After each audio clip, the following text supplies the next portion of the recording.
In 1946, a young goat herder was searching for his lost goat when he made an incredible discovery. Throwing rocks into caves to see if the sound of a goat would emerge, instead the sound of something unexpected came out, the sound of pottery being shattered. To the young boy's surprise, there were many clay pots in the cave containing ancient scrolls. One of those scrolls told a story set in ancient Babylon and contained the most incredible prophecy the world has ever known.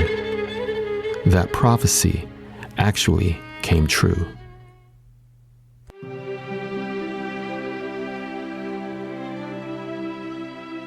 It was the custom of ancient Babylon to conquer a foreign land and take some of the young people of that place captive back to Babylon. Some of these would become slaves, and others would learn the language and be taught all the traditions and customs of Babylon. Later, they would be permitted to stand in the king's court as advisors or wise men. And so it was for a young man named Daniel, whom they called Belteshazzar. The story of the scroll follows this young man and the three of his friends as they arrive at the king's court.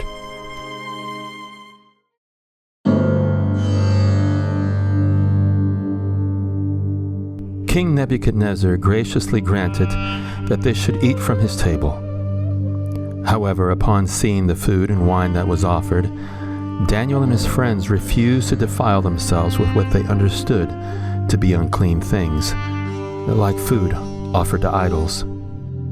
When the steward charged with taking care of them heard this, he was afraid for his life, thinking that if these boys did not eat this food, they would grow weak, and the king would accuse him of not taking good care of them. Daniel had won the favor of this steward and asked that they be given a 10-day trial. During the 10 days, they would be given a simple plant-based diet and water to drink, and afterwards be compared to the other young men that were taken captive. The steward agreed and was shocked to find that at the end of 10 days, their appearance was much healthier than the other boys. According to the story, because of their faithfulness to God, He granted them knowledge, skill, and wisdom in all things. The time came when the boys were to be examined by the king. As the king began to interview them, he was utterly amazed that Daniel and his friends were 10 times wiser than the other captive youths.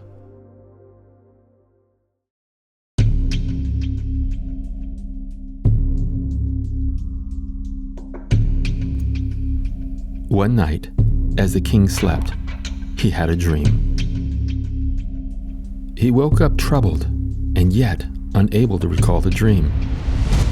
The king called for all of his wise men, astrologers, sorcerers, and magicians to come at once to interpret it, knowing that if he told them the dream, they might just fabricate an interpretation.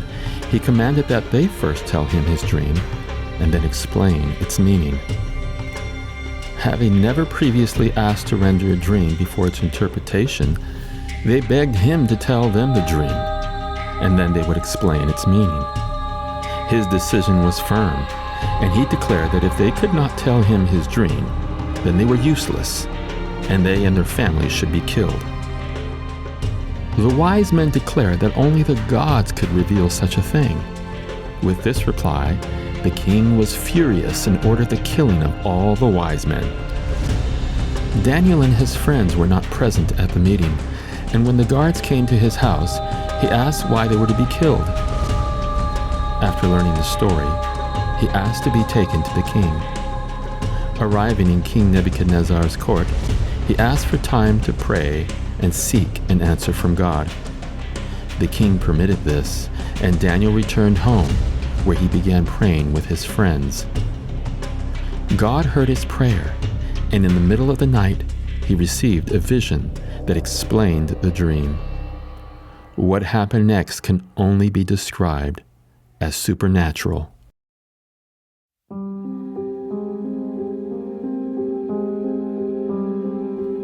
Daniel had just received a night vision from God concerning the king's dream and its interpretation. Without delay, he is taken to the king's court, where he recounts a dream to the king.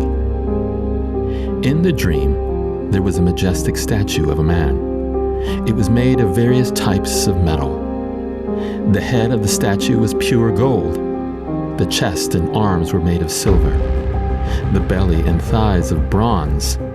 The legs of solid iron. The feet were most intriguing, being partly of iron and partly of clay. In the dream, a stone cut without hands appeared and struck the statue on the feet, destroying it completely. The stone then became a great mountain and filled the whole earth. Then, without stopping, Daniel begins the interpretation. Your Majesty, you are the King of Kings. The God of heaven has given you dominion and power and might and glory. In your hands he has placed all mankind and the beasts of the field and the birds in the sky. Wherever they live, he has made you ruler over them all. You are that head of gold. After you, another kingdom will arise, inferior to yours. Next, a third kingdom, one of bronze, will rule over the whole earth. And finally, there will be a fourth kingdom, strong as iron, for iron breaks and smashes everything. And as iron breaks things to pieces, so it will crush and break all others. Just as you saw that the feet and toes were partly of baked clay and partly of iron, so this will be a divided kingdom. Yet it will have some of the strength of the iron in it, even as you saw iron mixed with clay. As the toes were partly iron and partly clay, so this kingdom will be partly strong and partly brittle. And just as you saw the iron mixed with baked clay, so the people will be a mixture and will not remain united, any more than iron mixes with clay.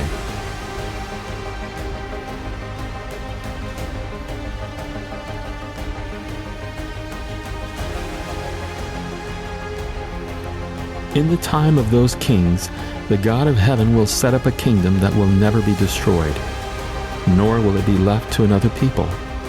It will crush all those kingdoms and bring them to an end, but it will itself endure forever. This is the meaning of the vision of the rock cut out of a mountain, but not by human hands, a rock that broke the iron, the bronze, the clay, the silver, and the gold to pieces. The great God has shown the king what will take place in the future. The dream is true, and its interpretation is trustworthy. With confidence, Daniel says he is certain that this is the dream and that the interpretation is correct. King Nebuchadnezzar was stunned. He fell on his face and commanded that gifts be given to Daniel. Then the king declared that Daniel's God was the God of gods, and he only could reveal secrets. Daniel was made ruler over all Babylon under the king, and head of all the wise men. Daniel petitioned the king for his friends to also be appointed rulers in Babylon.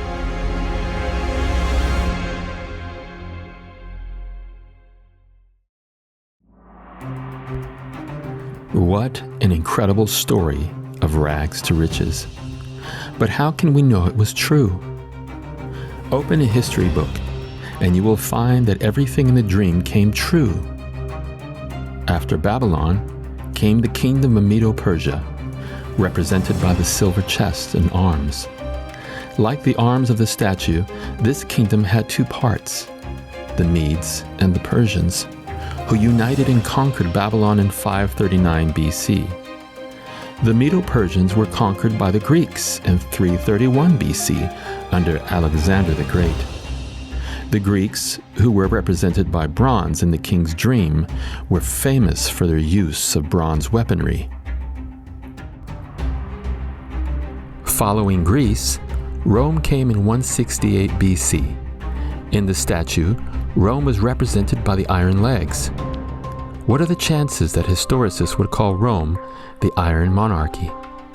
In 476 AD, the Western Roman Empire collapsed, causing the empire to be divided into 10 tribes. 3 of those tribes, the Vandals, the Heruli, and the Ostrogoths, were later destroyed, leaving the 7 which we still have today. The dream said they would be partly strong and partly weak, like iron and clay, and that they would never unite. People such as Charles the Great, Napoleon, Hitler, and more have all tried to unite Europe, but without success. Have you heard of the Brexit? It is just more proof that they will never unite.